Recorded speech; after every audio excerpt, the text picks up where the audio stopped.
আমি আর আমার বন্ধুরা র্যাঙ্ক ম্যাচ খেলছিলাম। হঠাৎ একজন র্যান্ডম প্লেয়ার আমাদের স্কোয়াডে জয়েন করলো। লোকটার নামটা ছিল একদম সাধারণ, না কোনো স্টাইলিশ ফন্ট, না কোনো ব্যাজ শো অফ।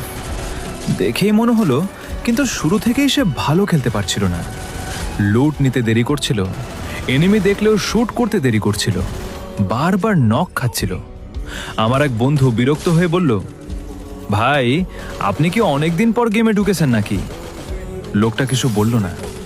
আরেকবার নক খাওয়ার পর আমার আরেক বন্ধু হেসে বলল, ভাই আপনার এইম দেখে মনে হচ্ছে মিউজিয়াম থেকে এসেছেন। সবাই হেসে উঠল। লোকটা তবুও কিছু বলল না। কিছুক্ষণ পর সেফ জোনের দিকে দৌড়াতে দৌড়াতে সে হঠাৎ বলল, জানো, আমরা চুপ। সে বলল, একটা সময় ছিল যখন ম্যাচ স্টার্ট হওয়ার আগেই সবাই মাইকে চিৎকার করতে, কে পিক যাবে, কে ফ্যাক্টরি যাবে, এসব নিয়ে ঝগড়া হতো। আমরা অবাক হয়ে শুনছিলাম।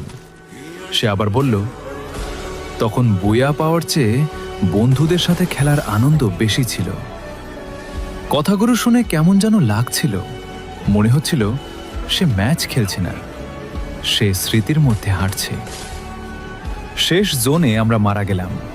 আমার বন্ধু রাগ করে বলল, ভাই আপনার জন্যই ম্যাচ গেল। লোকটা কিছুক্ষণ চুপ রইল, তারপর খুব শান্ত গলায় বলল, হয়তো, কিন্তু জানো, আমি আজ জিততে আসিনি। আমরা অবাক। সে বলল, আমি শুধু দেখতে এসেছিলাম গেমটা কতটা বদলেছে। তারপর একটু থেমে আবার বলল, গেমটা বদলেছে ঠিকই, কিন্তু সবচেয়ে বেশি বদলেছে মানুষগুলো। পুরো স্কোয়াড নীরব। সে বলল, একসময় ফ্রেন্ড লিস্ট খুললেই 50 জন অনলাইন দেখতাম। আজ পুরো লিস্ট ঘুরেও একজন পরিচিত মানুষ পাই না।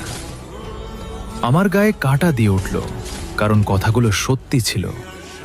ম্যাচ শেষ হওয়ার আগে সে শুধু একটা কথাই বলেছিল, তোমরা এখনো একসাথে খেলো, একদিন বুঝবে ওল্ড ফ্রি ফায়ারকে মানুষ মিস করে না, মানুষ মিস করে সেই বন্ধুদের যারা ফ্রি ফায়ারটাকে সুন্দর বানিয়েছিল।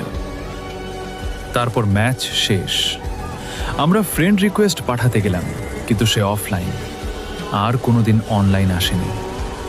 কিন্তু আজও মাঝে মাঝে ম্যাচে হারলে তার সেই কথাটা মনে পড়ে। গেমটা